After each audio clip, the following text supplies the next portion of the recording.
皆さん、こんばんは。92F です。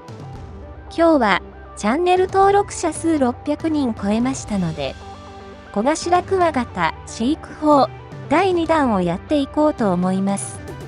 今回の動画は、卵の管理から幼虫の管理をやっていきたいと思います。初めての飼育なので手探りで飼育したため、これが正解なのかは触れないでください。これで育ったと言っても、探りながらやったため、30匹以上取れた幼虫も、最後にはごくわずかしか残らなかったので、私もほぼ実験しながらの飼育でした。次に飼育する人が、この動画が参考になってくれればいいかなと思います。では本題に入っていきましょう。まず、コガシラクワガタの卵の期間は約6ヶ月です。これはブラントシロカブトに匹敵する長さです。ただでさえワインセラーを使っていますので、ワインセラーの中はかなり乾燥いたします。なので卵の管理には乾燥対策をしてあげる必要があります。ここでは私の卵管理方法をお伝えしたいと思います。この方法は他のカブトクワガタにも使えますので、長期管理しなければならない種にはかなり有効です。ちなみに昔知人がビークワに記事を書いた時に紹介しているので、暇な人は探してみてください。それでは卵の管理方法を紹介します。まず、コバエシャッターなどの気密性の高い容器を用意します。容器の底に何でもいいので、土台となるものを入れます。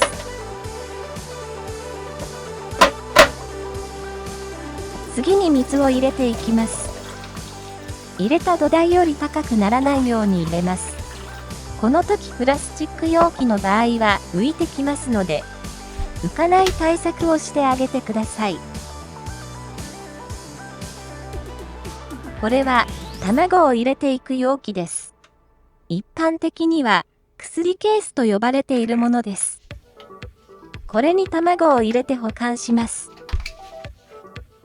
薬ケースの中にマットを詰めていきます。この時、マット以外では濡らしたティッシュでも OK です。ただ、長期管理ではいつ孵化するのかわからないので、おすすめはマットです。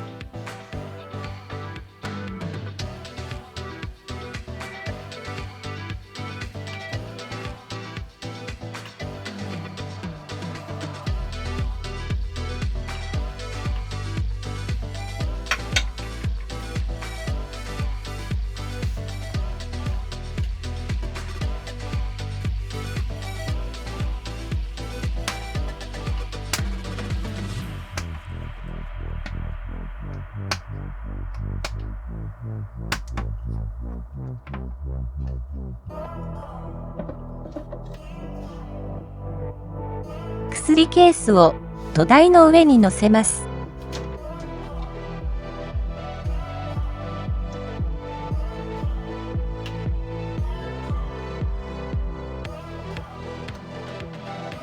最後に蓋をして完了です。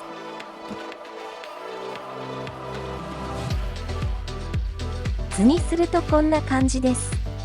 外からの外敵の侵入は水の膜で防ぎ、水分管理も気密性の高い容器であれば、水をなくなったら足すだけで OK です。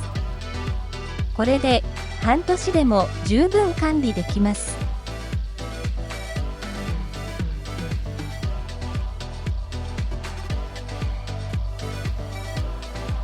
無事に卵から帰ることができました。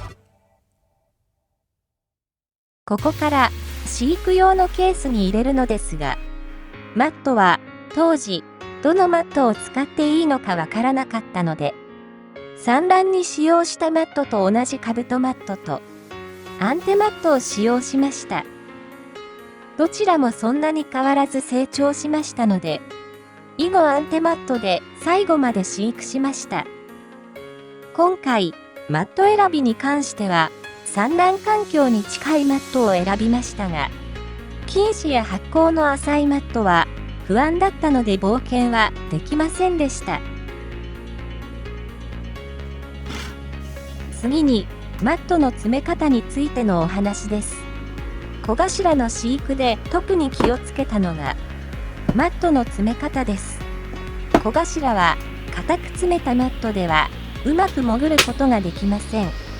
これに気づくまでに、私も結構死なせてしまったので、今日は、マットの詰め方を、再現映像ですが、紹介したいと思います。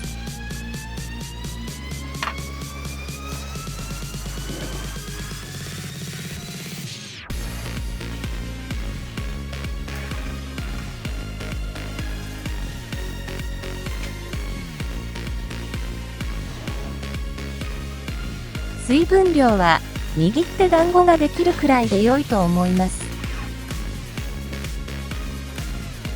では、詰めていきます。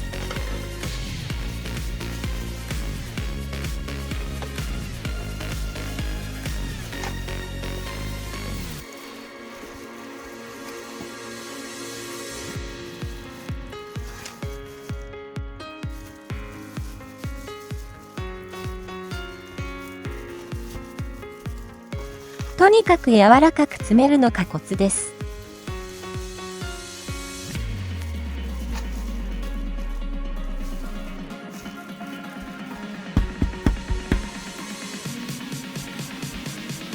軽く押さえるくらいでいいでしょう。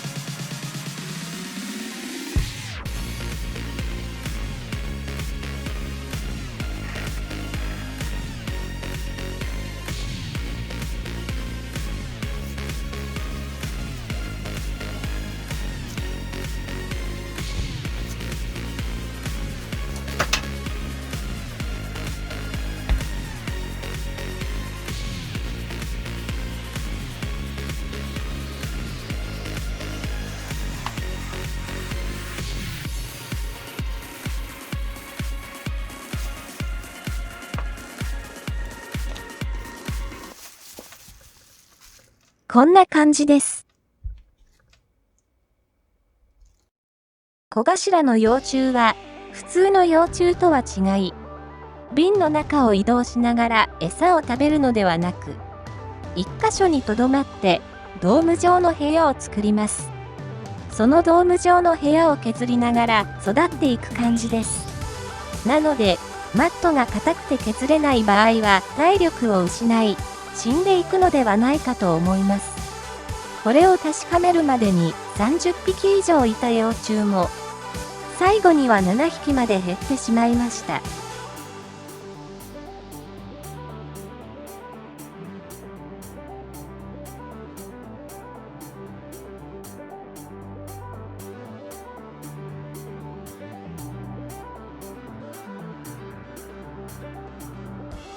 今回の動画はここまでとなります。次回の動画はいよいよ、温度管理編からさなぎ管理編予定閉じるです。当初の予定通り、チャンネル登録者数が1000人超えた時には、公開したいと思います。